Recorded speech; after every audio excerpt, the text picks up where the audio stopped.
Oke, baik saya buka. Assalamualaikum warahmatullahi wabarakatuh. Selamat pagi dan selamat sejahtera bagi kita semua.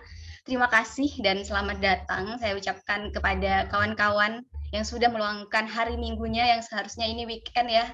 Waktunya kawan-kawan untuk beristirahat di rumah, berlibur dan lain sebagainya. Tapi kawan-kawan bersedia untuk hadir dan ikut diskusi dan rilis catatan kasus yang diadakan oleh PPMI Nasional di Sabtu pagi ini.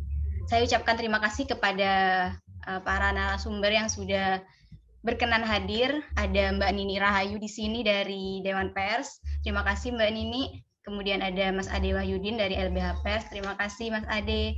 Ada Mas Satria Unggul dari Kika dan seharusnya di sini ada Mas Ayu. Badan Pekerja Advokasi PPMI Nasional periode sebelumnya, tapi karena Mas Ayu berhalangan hadir sehingga Mas Ayu digantikan oleh Adil Al-Hasan selaku BP Advokasi PPMI Nasional periode ini. Oke, jadi agenda kita pada pagi hari ini yang pertama nanti kita bakalan menyampaikan, kami dari PPMI Nasional akan menyampaikan catatan kasus yang dibuat oleh PPMI Nasional pada periode 2020 sampai 2021. Nah, karena sekarang saat ini sudah hampir menyentuh penghujung tahun ya, sudah hampir sih sekarang karena sudah November, bulan depan sudah Desember, nanti mungkin akan kita sampaikan sedikit beberapa kasus represi yang terjadi sepanjang tahun 2022 juga. Kayak gitu teman-teman. Kemudian nanti setelah itu, setelah penyampaian catatan kasus, akan ada sesi tanggapan, nanti akan ditanggapi oleh LBH Pers, dari Dewan Pers, dan dari Kika juga. Baru nanti di akhir sesi akan kita adakan sesi tanya jawab. Jadi bagi kawan-kawan yang ingin bertanya nanti bisa raise hand dulu, nanti akan saya panggil, kemudian bisa langsung bertanya. Gitu ya kawan-kawan. Nanti bertanyanya boleh lewat chat atau boleh langsung on mic. Oke, saya mau menyapa dulu narasumber kita pagi hari ini. Ada Mbak Nini Rahayu. Halo Mbak Nini. Halo. Halo, selamat pagi Mbak. Gimana, sehat? Alhamdulillah sehat. Terima kasih ya Mbak sudah meluangkan Sabtu paginya, Minggu pagi. Minggu. Oke. Oke, untuk narasumber selanjutnya ada Mas Ade Wahyudin. Selamat pagi Mas. Pagi, sehat Mas? Alhamdulillah sehat. Alhamdulillah. Oke, kita lanjut aja ya biar nggak lama-lama. Langsung ada narasumber selanjutnya Mas Satria. Selamat pagi Mas Satria. Sehat ya Mas ya? Alhamdulillah sehat. Alhamdulillah. Oke, untuk yang terakhir ada Mas Adil Al-Hasan di sini. Mas Adil, bagaimana kabarnya? Baik, Mas? Nah, lumayan. Baik, alhamdulillah. Oke, alhamdulillah. Oke, jadi kita sudah sesi perkenalan. Kawan-kawan di sini sudah mengetahui narasumber kita pada pagi ini ada siapa saja. Selanjutnya kita lanjut ke sesi penyampaian catatan kasus dari PPMI Nasional. Mungkin bisa langsung Mas Adil Al-Hasan bisa menyampaikan. Untuk link catatan kasusnya sudah saya share di kolom chat ya kawan-kawan. Atau kawan-kawan juga bisa akses di link yang ada di pamflet atau bit.ly /catatan kasus rilis catatan kasus. Saya share lagi aja di Google Drive.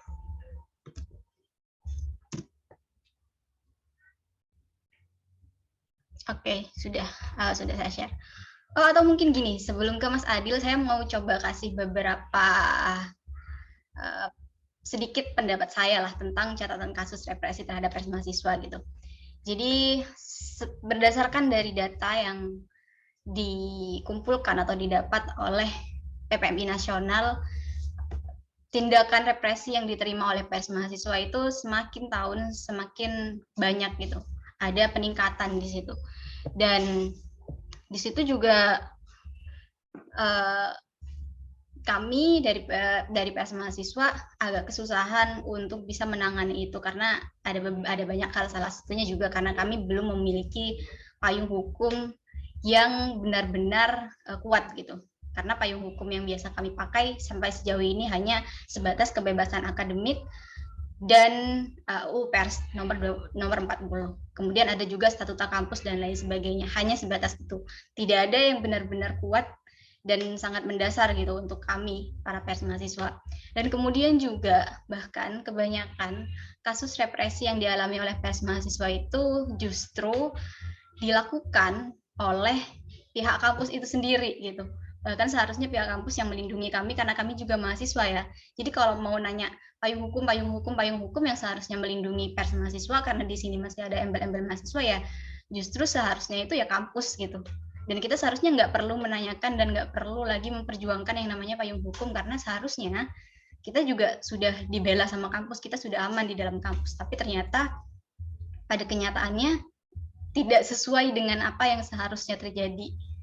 Nah, mungkin nanti bisa di-share ya sama Mas Adil, ada apa aja sih, ada berapa banyak kasus represi yang terjadi, kenapa kok payung hukum itu penting, kenapa kok kebebasan berpendapat atau kebebasan akademik yang seharusnya dimiliki oleh pers mahasiswa justru itu tidak ada gitu. Justru kita nggak bebas, justru kita merasa ya selalu terancam setiap saat kita mengkritik atau saat kita mengeluarkan sebuah produk jurnalistik dan lain sebagainya.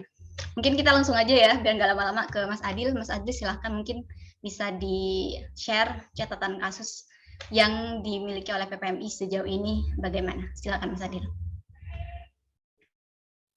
Ya, terima kasih Umi. Selamat pagi teman-teman semuanya. Selamat datang buat Mbak ini Mas Ade dan Mas Satria. Terima kasih buat kehadirannya. Saya izin share materi ya teman-teman. Satu hal yang selalu kita ingat bersama adalah isu ini bukan isu yang baru. Itu satu hal karena dari tahun-tahun lalu bahkan alumni dan segala macam sudah sering berbicara soal ini gitu ya, soal payung hukum buat persma. Selalu ada perdebatan, selalu ada perselisihan, ada poin baik, ada poin buruknya, bisa dikriminalkan dengan alasan macam-macam, semua orang bisa disalahkan dengan alasan macam-macam, dan saya rasa ketika kita menggunakan analogi misalnya ketika hujan gitu ya, hujan, payung hukum ini atau urgensi perlindungan hukum itu ya semacam payung gitu, kita nggak bakal basah kuyup, paling ya kaki kena dikit gitu, itu berarti satu hal yang penting gitu. Karena masalah-masalah persma itu selalu diselesaikan dengan cara solidaritas. Bukan saya bermaksud merendahkan solidaritas, tidak sama sekali, itu bagian sangat penting, tetapi ke depan harus ada upaya yang jelas bagaimana regulasi terhadap persma itu bisa dibuat kayak gitu. Nah, ini catatan ini beberapa hari yang lalu, hari Rabu tepatnya, hari Kamis juga teman-teman PPMI dan beberapa LPM juga sampaikan di diskusi dengan Dewan Pers di Bogor, catatannya sama, tetapi memang sengaja catatan ini kita rilis ke publik meskipun rentang tahunnya itu adalah 2020-2021 karena beberapa alasan. Satu hal yang pasti dijadikan alasan adalah karena ini menjadi pertanggungjawaban PPMI kepada publik itu, kepada pers mahasiswa. Tentu data ini tidak semua tercover, di daerah tidak semua tercover, beberapa isu atau beberapa catatan gitu ya, terutama pihak penyintasnya juga enggan untuk ditulis kasus mereka, didamping kasus mereka, sehingga ini hanya menjadi satu sinopsis bagaimana persma itu masih sangat rentan sekali ketika ketika di situasi yang terbuka semacam ini. Nah, untuk yang selanjutnya ini soal profil PPMI. Jadi PPMI itu juga selain keanggotaannya ada sekitar 24 kota, sekarang ada 34 kota dan provinsi dan sekitar 500-an. Itu juga akhirnya membuat laporan pertanggungjawaban ini menjadi penting kayak gitu. Termasuk di FAA, Forum Alumni Aktivis PPMI. Langsung ke trennya. Trennya ini dari 2013 sampai 2021 ini terlihat, tapi secara ini ya, secara akumulasi dari 2013 sampai 2016, kemudian 2017 sampai 2019, dan 2020 sampai 2021. Fluktuatif, tetapi tahun 2019 ke 2021 itu semakin rentan. Banyak hal yang menjadi penyebab. Dan ketika data ini diolah, sebenarnya lebih tinggi sekali data ini. Bukan sekitar ratusan ini, bukan 180, tapi lebih berkali lipatnya. Tapi ada beberapa jenis data ataupun beberapa data yang kita kemudian olah, kita verifikasi sehingga muncullah 180 ini. Semacam itu. Bahwa kekerasan satu pun sudah besar gitu ya, apalagi ratusan gitu. Dan ini juga di media arus utama juga yang dicatat oleh Aji juga fluktuatif, tapi bagaimanapun kerja-kerja pers kan kerja-kerja spesialis alias kerja-kerja khusus, artinya juga harus mendapatkan perhatian. Kemudian ini soal bentuk-bentuknya. Jadi bentuknya macam-macam sekali. Ada tuduhan tanpa bukti, ini biasanya kampus juga yang melakukan. Terus teror ini misalnya sekiranya dirusak, anggota LPM diintimidasi, tentu bisa berdebat apakah apakah jenis-jenis atau bentuk-bentuk represi ini di latar belakangi oleh karya jurnalistik atau pemberitaan misalnya kayak gitu. Tapi dari jenis bentuknya itu memang mengarah pada pemberitaan semua kayak gitu. Terus pencabutan berita, take down ini sering sekali, bahkan beberapa liputan teman-teman soal kekerasan seksual di beberapa kampus juga kampus memaksa untuk di take down, tetapi dari pihak LPM-nya tidak enggan, tidak mau untuk diadvokasi atau didampingi, alias ya udah kita nggak apa-apa dipaksa take down gitu. Resikonya terlalu besar, kita nggak mau mengambil resiko. Jadi itu juga tadi jadi alasan satu hal kenapa represi juga naik. Salah satunya juga ada normalisasi represi dari teman-teman Persma sendiri. Dan dari 185 kasus, di atas ini, fluktuatif tadi, kita menganalisis sekitar 436 lembaga pers mahasiswa tahun 2021 yang mengikuti musyawarah kerja nasional di Jogja yang teridentifikasi oleh PPMI. Kita analisis hasilnya, setiap 2 LPM itu ada 1 LPM yang kena represi. Jadi perbandingan tinggi sekali ya, artinya nyaris setiap LPM pasti kena represi. Dan sekali lagi ini hanya hanya data permukaan gitu ya. Artinya masih ada banyak isu yang atau banyak kasus yang itu sekali lagi teman-teman LPM sendiri tidak mau untuk ditulis, tidak mau untuk didampingi kayak gitu. Itu satu penegasan yang memang penting sekali. Kemudian para pelakunya itu kebanyakan memang birokrasi kampus. Selain mahasiswa dipukul misalnya, kemudian narasumber, ormas, aparat negara, polisi kayak gitu. Dan alasannya sama, apalagi teman-teman bukan teman ya, tapi aparat negara itu ketika melakukan represi ke mahasiswa, sama motifnya adalah Persma itu siapa gitu. Persma itu bukan pers, Persma itu hanya media mahasiswa biasa kayak gitu. Padahal juga seharusnya perspektifnya bukan semacam itu begitu. Ini soal pelaku, kemudian soal ini strategi teknis di PPMI. Jadi kita menggunakan buku pedoman advokasi yang dibuat oleh PPMI tahun 2016. Kemudian ini yang penting sekali teman-teman. Mengapa represi Persma sering terjadi? Salah satunya memang tidak ada posisi yang jelas Persma itu di mana. Beberapa teman menganggap kita nggak butuh perlindungan hukum, gitu ya, nggak apa-apa. Beberapa bilang ya kita butuh gitu karena kita negara hukum, apa-apa ketika ada kasus dipermasalahkan dengan hukum, nanti ketika disengketakan atau diperkarakan kita juga bingung ketika tidak ada payung hukum itu. Dan tidak ada pengakuan secara tegas, ini baik melalui kebijakan, melalui komite yang punya otoritas, entah kampus di bawahnya.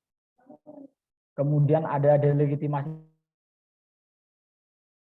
Ini ada, ya udah, itu hanya itu buat mereka itu sebagai karya jurnalistik. Berbeda dengan pandangan teman-teman di AJI misalnya atau di LBH Pers, ya ukurannya bukan soal siapanya tapi produknya kayak gitu. Dan peraturan di beberapa termasuk di Undang-Undang Pers kan hanya mengakui itu dengan profesi wartawan semacam itu, bukan pada karyanya. Dan ini juga yang menjadi yang menjadi diskusi yang panjang lebar, karena beberapa orang memang tidak pers. Kemudian ada normalisasi represi. Ini yang tadi saya sampaikan, teman-teman LPM itu sering sekali ketika direpresi kampus itu tidak mau untuk didampingi, tidak mau untuk diangkat kasusnya, termasuk dicatat semacam itu. Tentu kita sangat menghargai teman-teman itu dan tidak memaksakan, tetapi itu menjadi satu hal yang terus berkelindan dengan berbagai macam kekerasan yang mereka alami. Karena posisi Persma selalu karena ada relasi kuasa ya, benar salah Persma itu salah macam itu, dan itu juga. Kemudian saya pindah ke sini. Ini kelihatan nggak, Umi? Kelihatan yang ini? Apa ini? Kamu lagi share slide mengapa represi terhadap pers masih terjadi? Catatan kasus. Kelihatan nggak? Belum muncul.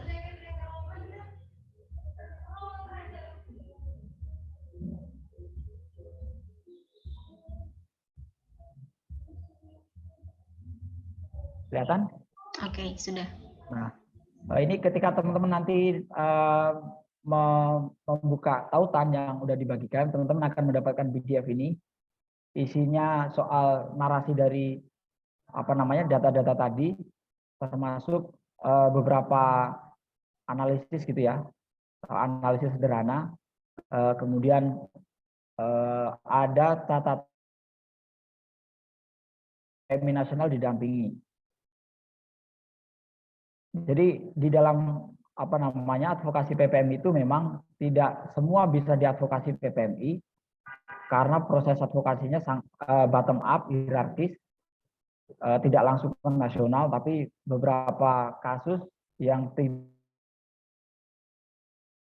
itu biasanya selesai di tingkat LPM atau biasanya selesai di tingkat kota atau dewan kota, sehingga tidak semua kasus itu bisa diangkat di nasional karena udah ini. Tetapi selalu ada pencatatan itu.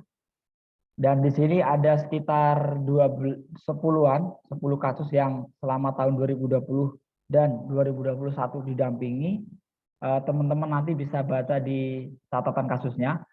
Ini ada penangkapan jurnalis mahasiswa oleh Delporairut, Polda Sulawesi Selatan. Kemudian catatan atau teman fakta dan langkah advokasi. Kemudian ancaman sanksi akademik.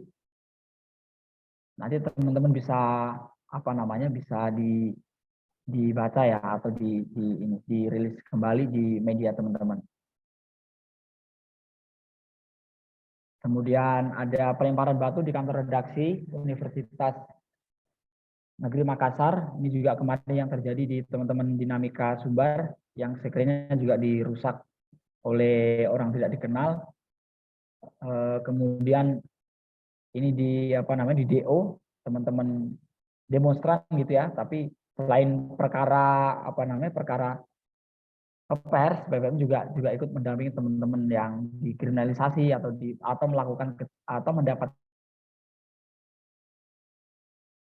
juga ada teman fakta, terus langkah advokasinya seperti apa, termasuk ini pengeroyokan reporter LPM Progress tahun 2020 ini gara-gara opini yang mengkritik HMI, kemudian mereka dipukul semacam itu.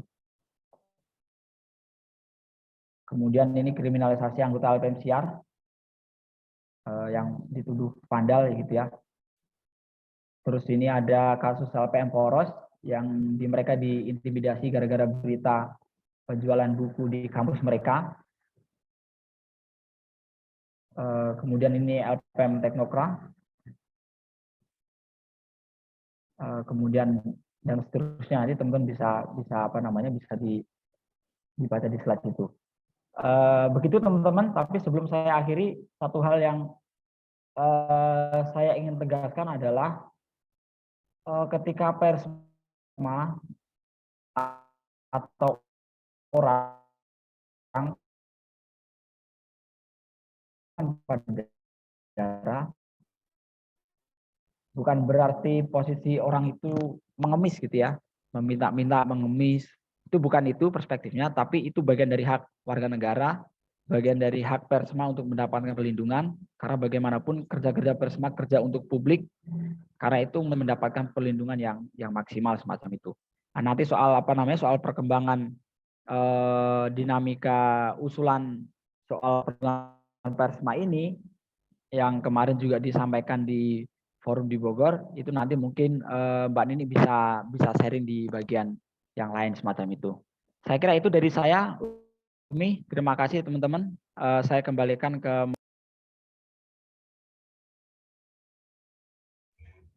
Baik, terima kasih Adil sudah menyampaikan beberapa penemuan atau catatan kasus represi yang dialami oleh pers mahasiswa selama kurang lebih 2020 sampai 2021 ya periodenya. Kalau kita bisa simpulkan ya dari apa yang disampaikan oleh Adil barusan, sebenarnya menurut saya ini sudah menjadi rahasia umum dari kawan-kawan LPM ya. Kawan-kawan LPM tentunya sudah tahu dan paham betul tentang ini, bahwa pers mahasiswa itu sangat amat rentan mengalami tindak represi. Tapi kerentanan itu tidak berbanding lurus dengan perlindungan yang mereka dapatkan gitu. Jadi mungkin ada banyak LPM yang justru jadi agak takut untuk mengkritik, untuk melawan gitu, karena memang perlindungannya sangat minim. Meskipun memang ada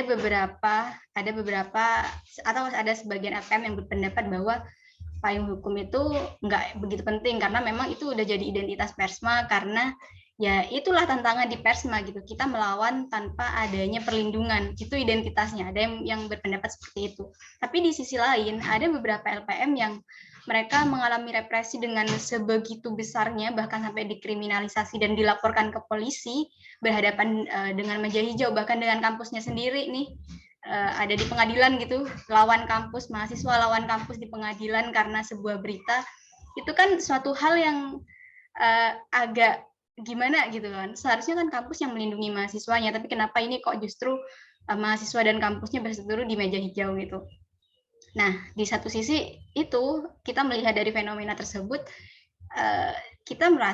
kami merasa beberapa sebagian LPM yang lain nih merasa bahwa payung hukum itu penting, karena ya kita melawan, dan kalau ada payung hukum justru akan lebih aman dan mungkin bisa lebih besar lagi perlawanan yang kita lakukan gitu. Perjuangan yang kita lakukan juga bisa lebih bersemangat lagi. Ada yang berpendapat seperti itu gitu. Dan tadi kan sudah disampaikan oleh Adil bahwa ada banyak sekali kasus represi yang terjadi, ada ratusan, padahal itu hanya berkisar di satu periode gitu atau 1 tahun. Dan itu yang terdeteksi atau yang kita himpun gitu, FPMI himpun. Belum bisa jadi ada banyak kasus-kasus lain yang kita nggak dengar, karena itu cuma yang kita dengar gitu, yang bisa kita jangkau gitu. Tapi bisa jadi ada beberapa kasus lain yang nggak kita jangkau justru lebih banyak dari apa yang kita punya. Mungkin bisa ribuan, mungkin karena kita nggak tahu. Atau juga ada beberapa kasus represi yang mungkin kawan-kawan ngerasa bahwa ini terlalu ringan, nggak perlu deh kita laporin karena ringan, mungkin terkait tekanan atau ancaman nilai dan lain sebagainya. Padahal itu juga represi kan. Tapi mereka merasa bahwa nggak usah, nggak perlu gitu. Dan juga tadi sudah disampaikan, saya ulangi lagi aja bahwa yang paling besar itu justru dari pihak kampus, yang justru seharusnya mereka yang melindungi, tapi ternyata malah mereka yang merepresi orang-orang dari pihak kampus, entah itu birokrat atau sama-sama mahasiswa juga bisa melakukan represi, tindak represi dan lain sebagainya gitu. Mungkin saya lanjut nih ke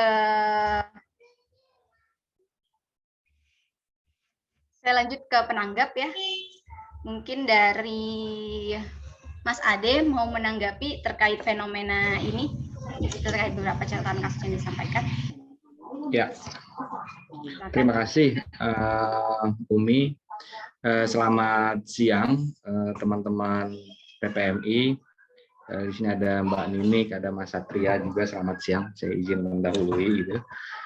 Saya punya bahan sebenarnya. Saya izin share screen boleh? Tapi saya belum dikasih akses. Bentar, Mas. Oh, ya. Bentar, Mas, bentar. Ya.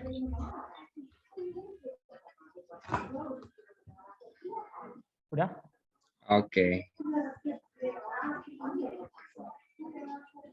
Ya. Ya, tadi Adil sebenarnya sudah menjelaskan soal beberapa konteks ya, isu-isu di pers mahasiswa yang menurut kami di LBH Pers itu merupakan isu besar, karena bagi kami kalau kita bicara di isu pers, kelompok yang rentan itu siapa aja, salah satunya adalah pers mahasiswa gitu ya. Dengan karakteristik yang nanti saya sampaikan kenapa kami menganggap bahwa pers mahasiswa merupakan kelompok-kelompok rentan yang harus kita dorong dan kita kolaborasi bersama untuk diperkuat gitu ya posisi dan perannya dalam hukum kita. Nah, saya mengulas sedikit catatan teman-teman itu di tahun 2020-2021 itu cukup banyak memang kasusnya, 185 represi gitu ya, dan didominasi oleh teguran dari kampus. Kemudian sisanya ada makian, ancaman, paksaan take down, teror dan lain-lain ya. Kemudian kalau dari segi pelaku gitu ya, itu kalau saya coba hitung misalkan dari 185 kasus itu 170-annya itu bisa dibilang pelakunya adalah aktor kampus gitu ya, baik itu mahasiswa, baik itu birokrasi, rektorat ataupun lain-lainnya. Artinya memang kondisi kampus ternyata tidak aman-aman saja bagi teman-teman pers mahasiswa yang seharusnya dalam kondisi kondisi demokrasi yang menganggap bahwa kampus adalah ruang yang paling fair, ruang yang paling asik untuk berdiskusi, ternyata berbeda gitu ya, bertolak belakang dengan catatan teman-teman gitu. Ini ada apa, dan ini sebenarnya sebagai cerminan kalau misalkan kita bicara apakah sebuah negara itu bisa dianggap sebuah negara yang demokratis, itu kita sebenarnya mudahnya tinggal melihat apakah persnya bebas gitu ya. Kalau ternyata persnya bebas gitu, ya kita bisa bilang bahwa negara itu bisa dianggap sebagai negara demokratis. Kalau kita ukurannya lebih kecil gitu ya, apakah sebuah kampus bisa kita anggap sebagai kampus yang demokratis? Kita tinggal bisa lihat apakah persmanya di sana bebas atau banyak ancaman di dalamnya. Kalau ternyata ancaman di dalamnya cukup banyak, artinya demokratisasi di kampus itu perlu dipertanyakan kan kurang lebih gitu. Karena salah satu fungsi teman-teman adalah fungsi kontrol gitu ya, pers mahasiswa maksudnya. Kemudian fungsi kritik gitu ya, menyampaikan pendapat gitu ya. Selain misalkan ada UKM-UKM lain yang memang mereka tergantung dengan unit kegiatan mahasiswanya. Tapi yang lebih vitalnya, misalkan teman-teman LPM itu menyampaikan pendapat, kebebasan berekspresi, gitu ya. Sehingga ukuran demokratisasi kampus itu bisa diukur di sana. Jadi kita bisa klaim aja, misalkan ataupun misalkan teman-teman PPMI bisa buat semacam anugerah gitu, kampus yang anti demokrasi gitu, diukur dari banyak kasus persma di sana, itu juga cukup menarik gitu ya. Itu sebagai tantangan bagi kampus, juga harus adil sejak dalam kampus gitu ya. Jadi bagaimana dia bisa bicara soal keadilan, soal demokrasi di luar kampusnya, sedangkan di kampus sendiri itu cukup banyak tuntutan dan cukup banyak kasus, khususnya terhadap teman-teman pers mahasiswa. Nah, masih dalam melanjut catatan teman-teman gitu ya.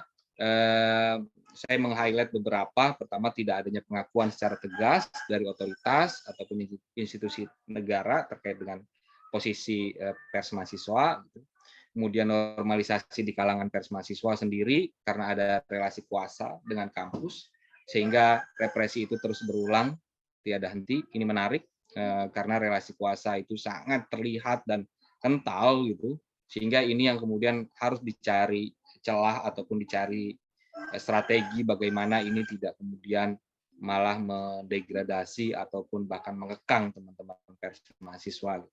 Kemudian tidak adanya integritas kampus untuk menjunjung kebebasan akademik, sekaligus nihilnya pengakuan terhadap kebebasan menyampaikan pendapat.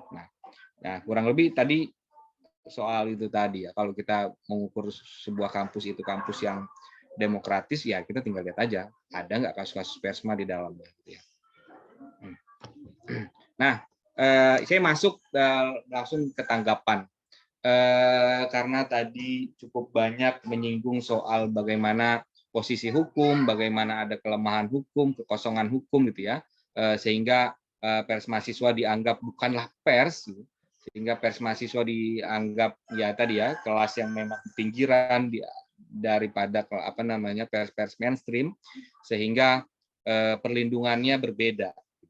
Ketika masuk sebuah kasus di persidangan, di kepolisian, itu selalu dianggap bahwa pers kampus itu bukanlah pers yang dilindungi oleh undang-undang pers. Itu sering sekali kita dengar gitu ya. Atau bahkan kita alami ketika LBH Pers kemarin mendampingi teman-teman lintas di Ambon saat persidangan, itu sangat kental gitu ya. Bahwa ketika memang itu di dalam ranah kuasa kampus, sehingga dia harus nurut terhadap kontrol kampus, itu sangat terlihat. Tapi kalau misalkan kita tarik gitu ya, meskipun memang dasar hukum saat ini belum sepenuhnya melindungi dan berpihak gitu ya, setidaknya kalau kami beranggapan ada dua undang-undang yang memang dua undang-undang ini harus saling terkait dan saling dikawinkan gitu ya. Satu memang undang-undang pers gitu ya. Undang-undang pers memang kita spesifik undang-undang pers memang kita tidak apa ya, di sana kan ada dua syarat ya, syarat formil dan materialnya. Kayak misalkan kalau formilnya dia harus badan hukum, tapi sebenarnya yang harus kita lihat adalah soal definisi kegiatan jurnalistik gitu ya. Kita harus sesuaikan dengan apakah definisi kegiatan jurnalistik ini adalah kegiatan jurnalistik yang juga dilakukan oleh teman-teman pers mahasiswa. Ketika memang definisi udah cocok masuk, artinya memang kegiatan yang dilakukan adalah kegiatan jurnalistik, gitu ya. Kemudian yang kedua adalah Undang-Undang Pendidikan Tinggi, yang dimana kebebasan akademik seharusnya dijamin di dalamnya. Termasuk di dalamnya adalah kebebasan berekspresi dan pers, gitu ya.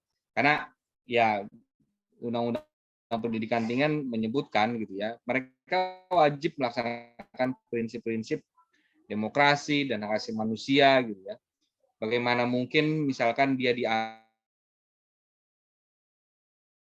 sebuah demokratis ketika memang ekspresinya dihambat gitu ya. Itu di batuan demokrasi sehingga saya dan ini harus diperkuat apakah dengan aturan turunan ataupun yang lain. Nah, itu dari sektor soal kekosongan hukum. Nah, kemudian ini yang tadi saya sebutkan gitu ya. Teman-teman mencatat cukup banyak kasus, 185 kasus, dan kalau saya coba tadi hitung-hitung 11 kasusnya itu pelakunya non kampus. Artinya sisanya itu didominasi oleh orang kampus gitu. Dan kenapa kampus menjadi sarang terbanyak terjadinya represi? Ini perlu dikulik lebih dalam. Tadi juga sudah disampaikan oleh pemapar beberapa konteksnya ya. Misalkan relasi kuasa secara akademik dan finansial. Ini yang paling kental dan sering kita rasakan ketika memang teman-teman pers mahasiswa mengadu ke LBH Pers gitu. Pertama kita bahas misalkan soal relasi kuasa secara akademik. Gitu ya. Ketika di kampus, wartawan kampus itu biasanya adalah seorang mahasiswa. Gitu ya. Sedangkan si yang diberitakan gitu ya, itu adalah misalkan orang kampus dosennya atau siapa gitu. Sehingga ketika memang ada hal-hal yang memang di sana akan bersentuhan gitu ya, atau ketika pers mahasiswa atau wartawan kampus dia mengkritik suatu kebijakan dosen atau jurusan atau bahkan fakultas yang di mana ada relasi kuasa akademik, apakah dia dosennya, apakah dia pembimbingnya gitu ya. Biasanya di situ melemah gitu ya. Tidak jarang teman-teman mahasiswa kemudian mundur untuk melakukan liputan atau bahkan dia mengurangi kadar kekritisannya karena kekhawatiran soal sanksi akademik gitu ya. Teman-teman sudah tidak asing dengan sanksi akademik, bagaimana ketika dianggap itu melawan kampus, dianggap menyebarkan berita bohong, ya, informasi bohong gitu. Itu relasi kuasa yang sangat real dan dirasakan oleh teman-teman pers mahasiswa gitu ya.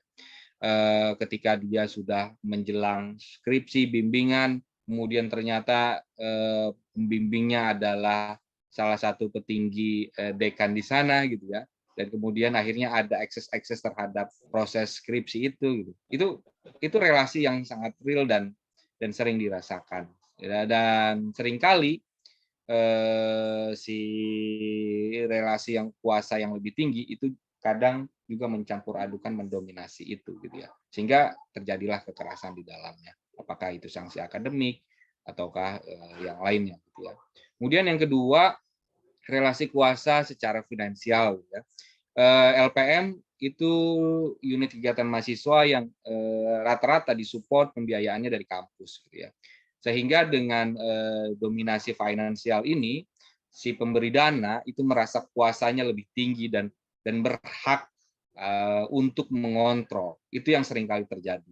Jadi ketika misalkan pemberitaannya ternyata tidak sesuai dengan apa yang dimau oleh orang-orang kampus, hingga senjatanya adalah pemutusan pembiayaan, gitu ya. Senjatanya adalah pengurangan pembiayaan soal pendanaan, sehingga aktivitas-aktivitas pengkaderan, aktivitas-aktivitas liputan semua terhambat karena pembiayaan tidak ada.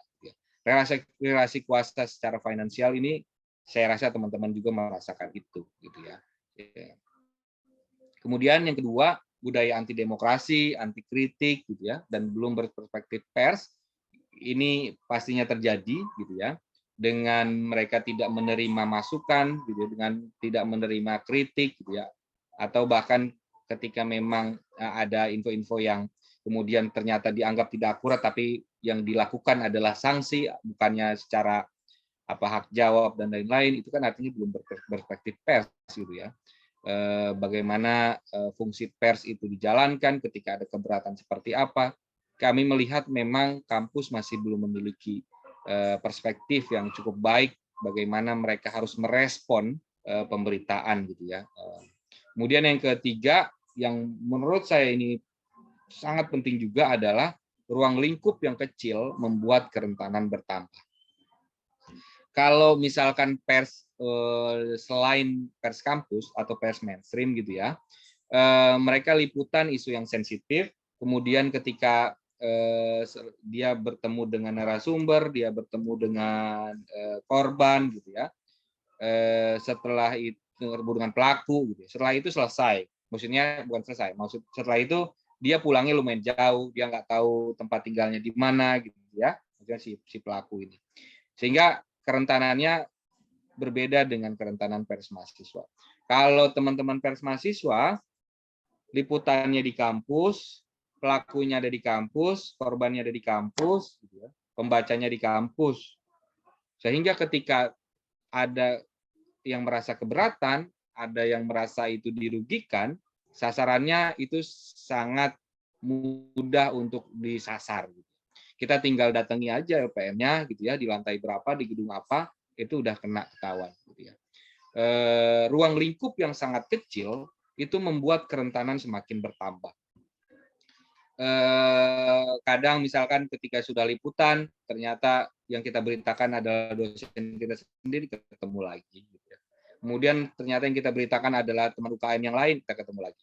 Sehingga ruang yang sempit ini membuat kerentanan teman-teman itu bertambah. Sehingga mitigasi di hal-hal yang sangat sensitif itu sangat penting untuk dilakukan.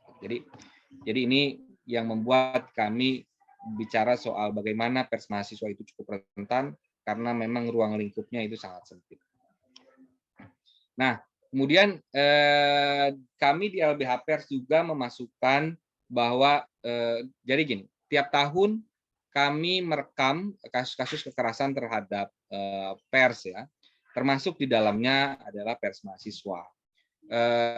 Tapi memang yang kami rekam tidak sebanyak teman-teman yang rekam karena teman-teman cukup mendalami itu gitu ya dan cukup dekat dengan komunitasnya.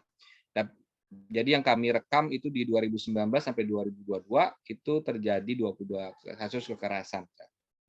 Nah, ini cukup menarik kalau misalkan kita satukan dengan data yang dikeluarkan oleh PPMI.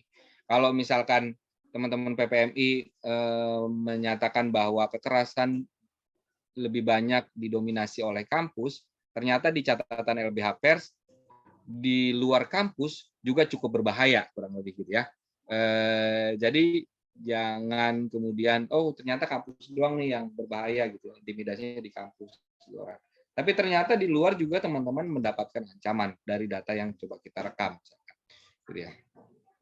Dan pelakunya gitu ya, dari data yang kita temukan itu rata-rata didominasi bukan non akademik, bukan orang kampus. Dan banyak juga di dalamnya adalah aparat penegak hukum gitu ya. Misalkan contoh di kasus 2020 itu kan cukup banyak penangkapan ya terkait dengan bagaimana teman-teman pers mahasiswa meliput aksi-aksi Omnibus Law gitu ya. Wah, itu banyak tuh yang ditangkepin, khususnya teman-teman yang di Jakarta gitu ataupun di beberapa daerah yang waktu itu demonstrasinya cukup kencang gitu. Itu banyak yang ditangkepin gitu. Dan ya kalau ditangkapin artinya pelakunya misalkan dia aparat penegak hukum gitu ya. Nah, kemudian tidak jarang misalkan dia diancam untuk dikriminalisasi dengan Undang-Undang ITE. Oh, ini sering banget. Kami di 3 bulan terakhir itu mendapatkan 4 pengaduan dari teman-teman LPM yang mereka diintimidasi akan dikriminalisasi menggunakan Undang-Undang ITE, gitu ya. Dan ini cukup mengkhawatirkan karena itu udah bukan dari sektor kampus, tapi memang ini udah dibawa ke ranah-ranah luar kampus yang memang sanksinya tidak main-main, yaitu sanksinya adalah penjara, gitu ya. Nah, dan di beberapa case kasusnya itu berlapis gitu ya. Dia kena kekerasan juga, dia dilaporkan pidana juga, dia kemudian dibredel juga, dan dia kena sanksi akademik juga. Nah, di beberapa kasus, saya mencontohkan kasusnya teman-teman lintas, itu berlapis dia pelanggarannya. Gitu. Dia kena kekerasan, dia kena bredel, dia kena sanksi akademik, gitu ya. Ya dan macam-macam gitu ya, dan itu sangat menyedihkan. Nah dari data ini juga kita bisa melihat bahwa teman-teman juga rentan di wilayah luar kampus. Jadi kita harus benar-benar hati-hati untuk melakukan mitigasi dalam liputan-liputan yang berbahaya dan sensitif.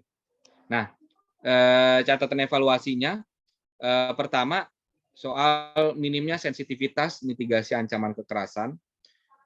Jadi karena idealisme yang mungkin masih menggebu-gebu, kemudian dia mengabaikan sisi mitigasi ancaman, dia harus hati-hati. Misalkan contoh, sebelum misalkan kita melakukan liputan, kita harus tahu apakah isunya adalah sensitif atau isunya biasa. Kalau ternyata isunya sensitif, gitu ya. Sederhananya misalnya kalau isunya adalah kasus kekerasan seksual yang di mana pelaku di dalamnya ada orang kampus ataupun melibatkan lintas stakeholder, artinya dia penting untuk melakukan mitigasi ancaman. Apakah dari analisis aktor, apakah analisis resiko, gitu ya. Sehingga ketika nanti terjadi sesuatu bentrokan ataupun misalkan ada yang merasa dirugikan, gitu ya, teman-teman punya jalur-jalur komunikasi lain dan advokasi lain khususnya terkait dengan perlindungan. Nah, jadi meningkatkan sensitivitas terhadap ancaman itu menjadi penting. Balik lagi yang tadi, karena teman-teman bekerja